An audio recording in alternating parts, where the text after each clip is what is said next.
Nicolas Cage is an American actor and filmmaker. Cage landed his first film role in 1982's Fast Times at Ridgemont High, and from that time has worked in such films as Face/Off and Ghost Rider. Cage has been nominated for numerous major awards and won an Academy Award for Best Actor for his starring role in the film Leaving Las Vegas. Here's a collection of the most incredible Nicolas Cage quotes. 30 incredible Nicolas Cage quotes. 1. I care about the connection with the audience. Film is such a powerful medium. Movies can change the way people think. Nicolas Cage. 2. I know what it's like to meet someone you admire and have them be a complete jerk. Nicolas Cage. 3. I think it's no secret that I've tried to take chances in my career and also in my life, and I believe to not live in fear. Nicolas Cage. 4.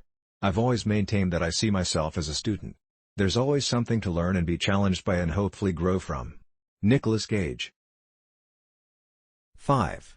Picasso said, art is a lie that tells the truth.